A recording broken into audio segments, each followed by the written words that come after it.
बरसात की एक शाम बख्शीगंज गांव के दो लोग भोलू की चाय की दुकान पर बैठे हैं। उनके चेहरों से साफ दिख रहा था कि वो लोग काफी उदास है आज। चाहे ये सभी लोग मिलके भोलू की चाय 2-3 कप पी जाते हैं, वह कोई आज 1 कप चाय तक नहीं पिया। हर कोई गांव की मौजूदा समस्याओं को लेकर बहुत विचलित है। इसी बीच गांव की वर्तमान हेडमास्टर कैलाश उपाध्याय भोलू की चाय की दुकान पर आ पहुंचे।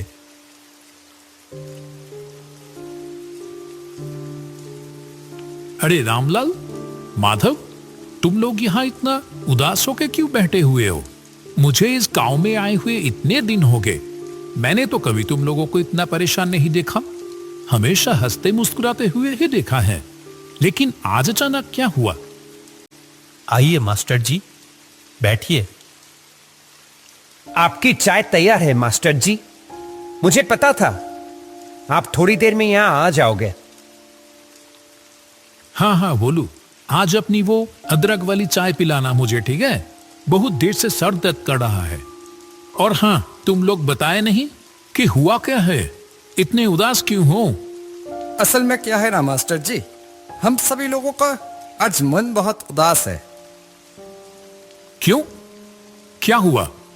इतने खूबसूरत गांव के लोगों के साथ घुलने मिलने से किसी का भी मन बेहतर हो जाएगा, लेकिन उन्हीं लोगों को आज अचानक क्या हुआ? आप तो जानते ही हो मास्टर जी कि हमारे गांव में कोई अस्पताल नहीं था। कोई भी बीमार होता था तो उसको 2 गांव पार 10 मील दूर जाना पड़ता था। अस्पताल पहुंचने से पहले ही तो कितनों की मौत हो गई। इसीलिए हम सभी मिलके अपने पैसे बचा के इस गांव में एक अस्पताल बनवाया। लेकिन क्या? हमारी सारी बचत खत्म हो गई। अस्पताल तो तैयार है, पर बिस्तर तो खरीदना बाकी रह गए। हमारे पास तो और पैसे नहीं बचे। अब क्या होगा? ओह, ऐसी बात है। मेरे पास कुछ पैसे तो थे, पर वो तो मेरी बेटी की शादी में खर्च हो गए हैं। लेकिन हाँ, इच्छापुर गांव में मेरी पुश्तैनी जमीन है एक। अगर उसे बेच दिया तो जो पैसा आएगा, उम्मीद है उससे अस्पताल का बेड हो जाएगा। क्या कहते हो? ये आप क्या कह रहे हैं मास्टर जी? आप अपनी पुश्तैनी जमीन बेच देंगे? मेरे तो बस ये 1 साल की नौकरी बची है। मैंने तो मन बना लिया, जो प्यार यहां मिल रहा है, मैं तो बाकी की जिंदगी यही गुजारूंगा तुम लोगों के साथ। क्यों, नहीं रखोगे क्या? वैसे भी ये तो बड़ा ही पुण्य का काम है। भगवान ऐसे अवसर बार बार नहीं देते। रामलाल, माधव और भोलू की आंखों में जैसे आंसू आ गया हो। तीनों ने हाथ जोड़कर कैलाश मास्टर का शुक्रिया अदा किया। अरे अरे, ये क्या कर रहे हो? अच्छा सुनो, हम लोग कल ही निकल जाएंगे। काफी समय से कुछ लोग मुझसे वो जमीन खरीदना चाहते थे। देखते हैं, अगर इस बार बात हुई तो उनको ही बेच देंगे। अगले दिन सुबह कैलाश, रामलाल और माधव इच्छापुर गांव की ओर चल पड़े।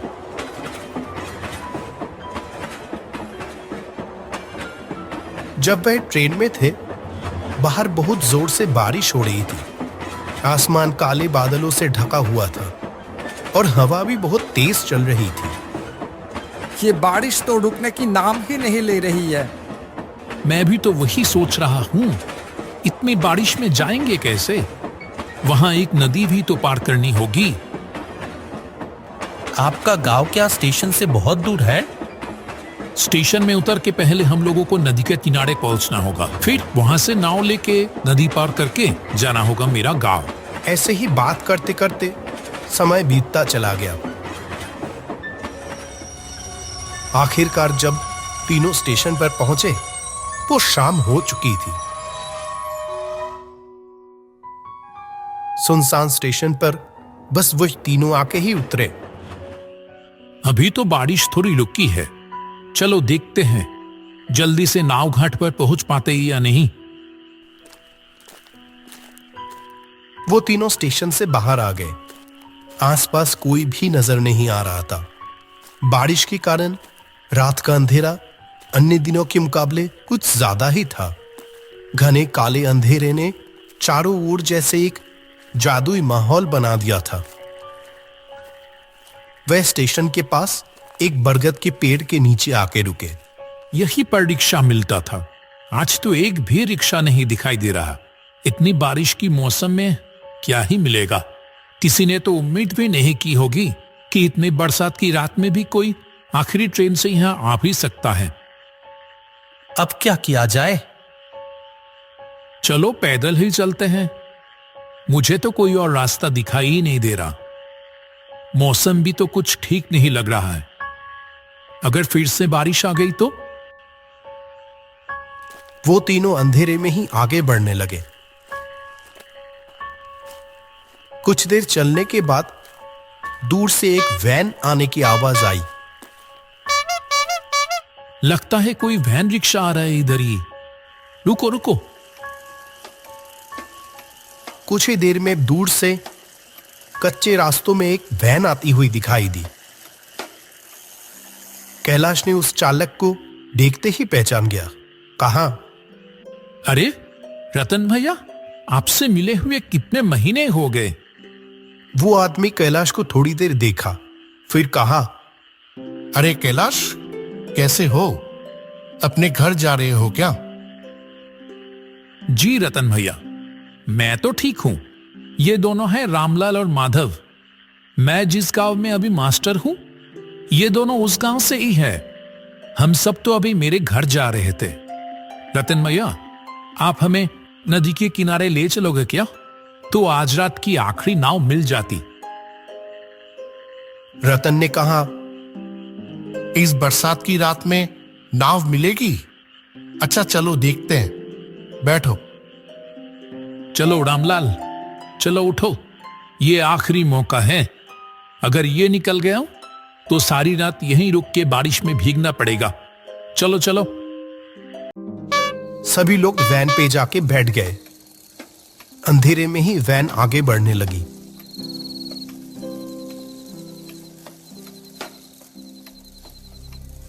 कुछ देर बाद कैलाश ने रतन से पूछा, आपकी तो इतनी उम्र हो गई रतन भैया, फिर भी आप अभी भी वैन चलाते हो? आपको तकलीफ नहीं होता? तकलीफ? हाँ, होता था पहले, अब नहीं होता है। पहले होता था, अब नहीं होता है। इसका क्या मतलब है? वो कुछ नहीं। तुम तो बहुत दिनों बाद इछापुर गांव आए हो। हम लोगों को तो भूल ही गए हो तुम। नहीं नहीं, ऐसी बात नहीं है रतन भैया। दरअसल काम के सिलसिले में मैं अभी जहां रहता हूं, वहां से आमतौर पे आना जाना हो नहीं पाता है। आज भी तो एक जरूरी काम से ही आया हूं। गांव में मेरे बाप दादा की जो जमीन है ना, उसे ही बेचने आया हूं। बेच दोगे? क्यों, क्या हो गया? कोई मुसीबत? हाँ, मुसीबत तो है। जिस गांव में मैं रहता हूं अभी, उस गांव के सभी लोगों ने अपने बचाए हुए पैसे से अस्पताल बनवा तो दिए हैं, लेकिन वो अस्पताल की बेड खरीदने की पैसे नहीं जुटा पा रहे हैं। इसीलिए मैंने सोचा कि अपनी पुश्तैनी जमीन बेचकर उनकी थोड़ी मदद कर दूं। वैसे भी वो जमीन तो कई सालों से खाली ही पड़ी है। क्या बात है कैलाश, तुम सचमुच इछापुर गांव का गर्व हो। अरे नहीं नहीं, ऐसी कोई बात नहीं। ये देखो ना, ये रामलाल, माधव, ये सभी भी किसी से कम है क्या? ऐसे ही बातचीत चलते चलते सभी लोग नदी के किनारे आ पहुंचे। जब वो तीनों नदी की ओर देखें, तब नदी बहुत तेज बह रही थी। जो नदी हर वक्त शांत रहती थी, वह आज बिल्कुल अलग दिख रही थी। नदी के किनारे कुछ नाव बंधी हुई थी, लेकिन चलाने वाला कोई भी दिखाई नहीं दिया। जो सोचा था वही हुआ। एक भी माझी घाट पर नहीं है। वैसे भी इतनी रात हो गई है, और फिर बारिश। कोई क्यों ही रहेगा? ये तो बड़ी मुसीबत हो गई मास्टर जी। आज रात बारिश में भीगकर ही गुजारना पड़ेगा लगता है। अब क्या होगा मास्टर जी? आसमान का हाल देखा आपने? लगता है बारिश फिर से आने वाली है। आसमान में काले बादल फिर से आना शुरू हो गए। नदी की ओर से हल्की हल्की ठंडी हवा भी चलनी शुरू हो गई। रतन भी उन लोगों के साथ वहीं खड़ा था। जब वो तीनों बात कर रहे थे तभी उसने कहा, अगर आप लोग बुरा ना मानो तो मैं एक बात कहूं। आप ऐसे क्यों बोल रहे हो रतन भैया? बोलिए ना, क्या कहना चाहते हैं? लगता है थोड़ी ही देर में बारिश फिर से शुरू होगी और अभी तो कोई माझी भी नहीं है घाट पर जो नाव से अपनी घर जा सकोगे। उसके बजाय एक काम करो, वो देखो सामने ही मेरा घर है। सब लोग वही चलो, आज की रात वही गुजार लेना। हाँ, सही कह रहे हो आप। इससे पहले भी तो कितनी बार आपकी गाड़ी में स्टेशन गया हूं आपको आपके घर से बुला के। क्यों रामलाल, माधव, और तो कोई रास्ता नहीं दिख रही है। आज की रात वही गुजार लें। रतन भैया आज हमारा कितना बड़ा उपकार किया है, क्या बताओ। हाँ, माधव ने सही कहा। हम रतन भैया के घर पे ही चलते हैं, नहीं तो इस बरसात की रात में बड़ी मुसीबत में पड़ जाएंगे। सभी लोग मिलके रतन की घर की ओर बढ़ने लगे। जैसे वो घर के अंदर घुसा, एक अजीब सी बदबू आने लगी अंदर से, मानो बहुत दिनों बाद कोई इस घर को खोल रहा हो। रतन भैया, घर के अंदर इतनी बदबू क्यों? ये फर्श भी कैसा भीगा भीगा सा लग रहा है। असल में ये घर तो आधी समय बंद ही पड़ा रहता है। मैं तो अपनी गाड़ी लेकर बाहर ही रहता हूं और पानी शायद खिड़की से अंदर आया होगा। कमरे की कोने में एक टूटी खुली हुई खिड़की से हल्की सी रोशनी आ रही थी। घर में खाना तो कुछ नहीं है। मैं तो आप लोगों के लिए खाने का इंतजाम ही नहीं कर पाया। आप उसकी चिंता मत करो। इतनी खराब मौसम में रात को रहने के लिए जगह मिल गई, इससे ज्यादा और क्या चाहिए? अगर आप नहीं होते तो आज रात हम लोग कैसे बिताते, भगवान ही जाने। अरे ऐसी कोई बात नहीं है। ठीक है, आप लोग सो जाओ। और आप कहां रहोगे? मैं बाहर सो जाऊंगा, कोई परेशानी नहीं होगी। क्यों, आप हम लोगों के साथ सो जाओ ना। नहीं नहीं, मुझे कोई दिक्कत नहीं होगी। ये बोल के रतन बाहर चला गया और वो तीनों जमीन पर चटाई बिछाकर लेट गए। तब गहरी रात, अचानक कैलाश की नींद खुल गई।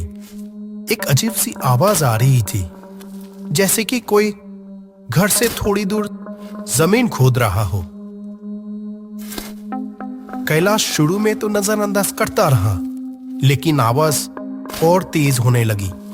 जो वो काम कर रहा था, जैसे कि वो किसी की परवाह किए बगैर ही किया जा रहा था। ये आवाज कहां से आ रही है? चोर आ गया क्या?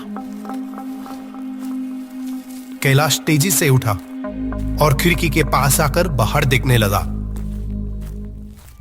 रतन भैया घर से थोड़ी दूर पेड़ के नीचे खुदाई कर रहा है।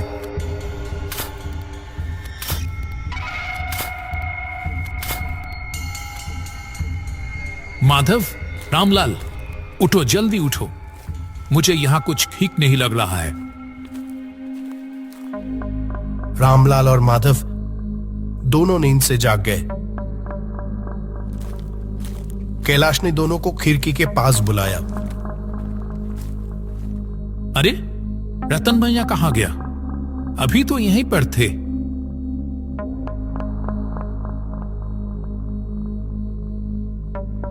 आपने ठीक देखा था मास्टर जी? हाँ हाँ बिल्कुल। चलो तो बाहर। वे तीनों घर के पीछे वाले पेड़ की ओर चल दिए। ये देखो, यहाँ पेड़ के नीचे जमीन पर कुछ है लगता है।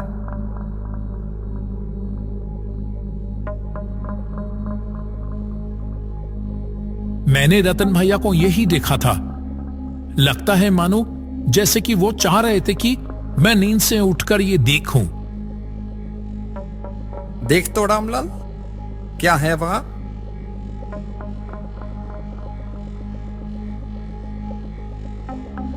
मिट्टी को हाथ से थोड़ा हिलाने पर रामलाल को पैसों से भरी हुई एक कलश दिखाई दी।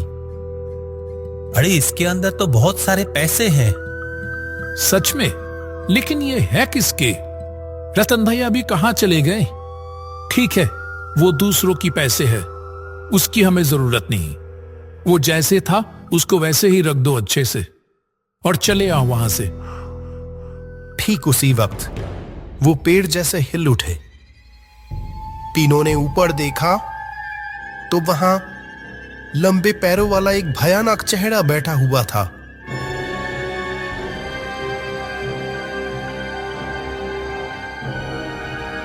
डरो मत कैलाश, मैं रतन हूं। मैं यही देखना चाहता था कि क्या तुम समय के साथ लालची तो नहीं हो गए हो। तुम सच में गांव का गढ़ हो कैलाश। तुम चाहते तो ये पैसे आसानी से ले सकते थे, और मैं अकेला बूढ़ा आदमी तुम तीनों के सामने तो टिक भी नहीं पाता। जहां तुम्हें पैसों की इतनी जरूरत है और यहां इतने सारे पैसे हैं। लेकिन आप? मैं 1 साल पहले ही मर चुका हूं। एक दिन मैं अपनी वैन लेके लाइन के उस पर जा रहा था। ऐसे में एक ट्रेन आके, छोड़ो उस बात को, मैं मर तो चुका हूं, लेकिन मेरे बचाए हुए पैसों की वजह से मुझे मुक्ति नहीं मिल रही थी। मैं किसी सच्चे इंसान की तलाश में था। आज मुझे वो मिल गया। आप लोगों से बात करके ही मैं समझ गया था कि आप लोग सच्चे इंसान हैं। मैं थोड़ा जांच लिया बस। ये पैसे ले जाओ और अस्पताल के लिए लगा दो। तुम्हें अपना पुश्तैनी जमीन बेचने की कोई जरूरत नहीं है कैलाश। यहां जो पैसे हैं उससे अस्पताल का काम पूरा हो जाएगा। रतन भैया, अब मुझे मुक्ति मिलेगी। आप सब लोग अच्छे से रहना। ये कहते हुए रतन का भयानक चेहरा हवा में गायब हो जाता है। वो तीनों बस पैसों से भरे हुए कलश को देखते रह गए। बारिश की रात एक भूतिया घर में बिताए हुए वो पल उन लोगों के मन में पूरी तरह से कैद होके रह गया।